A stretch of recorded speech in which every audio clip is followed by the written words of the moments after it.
Calculate किया। मनीष जी, आप इतिहास उठा के देखिए, लगभग 55 ऐसे देश हैं जो अब न उनकी संस्कृति बची है, न उनका नाम बचा है। उनका नाम भी बदल गया और वहाँ की संस्कृति भी बदल गई है। वो लगभग 100 साल में हुए हैं। उदाहरण के लिए 1805 में अफगानिस्तान के प्राइम मिनिस्टर पंडित नंदराम टिक्कू थे, कश्मीरी ब्राह्मण थे। 1860 में वहाँ शरिया लागू हो गया था।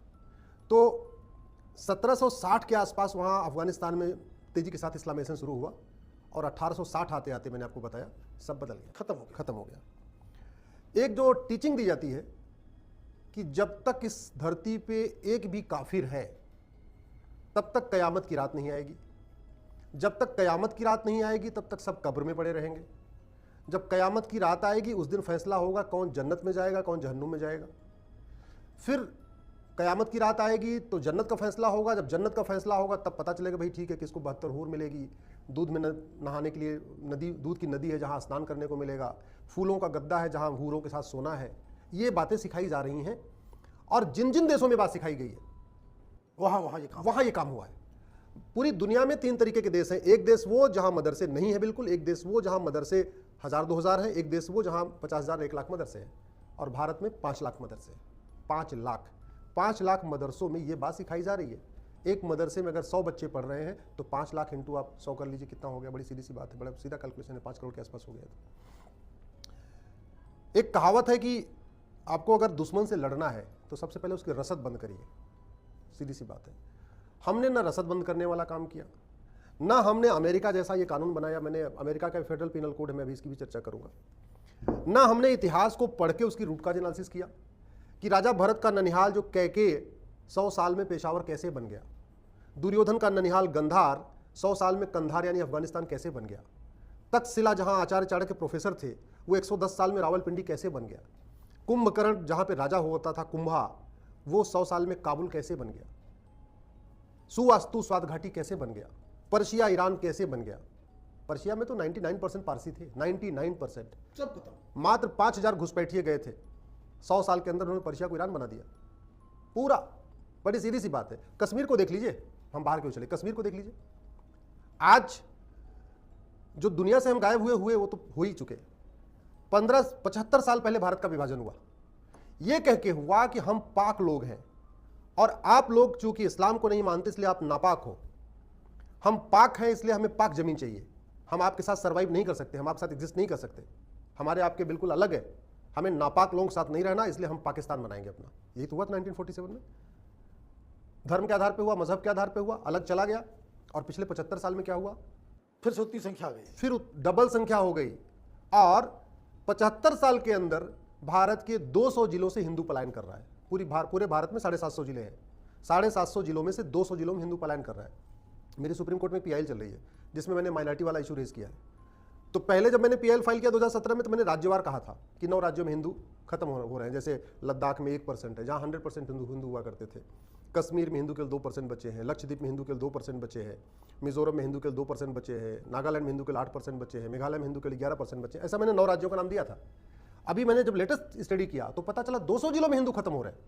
अगर हम डिस्ट्रिक्ट वाइज करें, माय गॉड, बंगाल के 14 जिले, असम के 9 जिले, बिहार के 6 जिले, झारखंड का 3 जिला, यूपी का 18 जिला, राजस्थान का 6 जिला, महाराष्ट्र का 6 जिला, गुजरात का 4 जिला, केरल का 3 जिला, गोवा का 3 जिला, फिर आप इधर चलो तमिलनाडु के 4 जिले, कर्नाटक के 3 जिले, 4 जिले।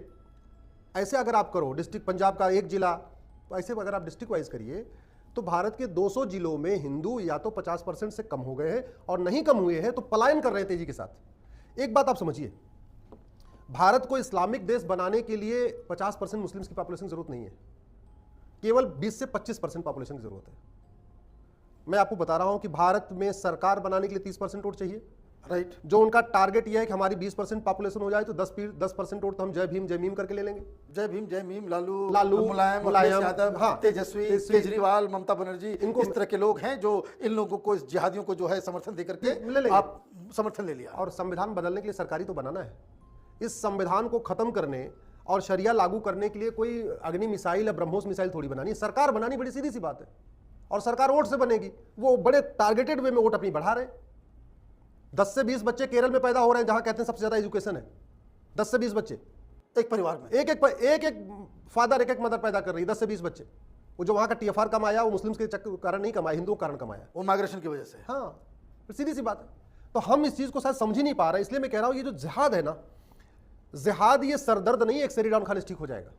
ये जिहाद कोई बुखार नहीं है कि पैरासीटामोल खाने से ठीक हो जाएगा। ये कैंसर है, ये कैंसर है और चौथे स्टेज पे चल रहा है भारत में।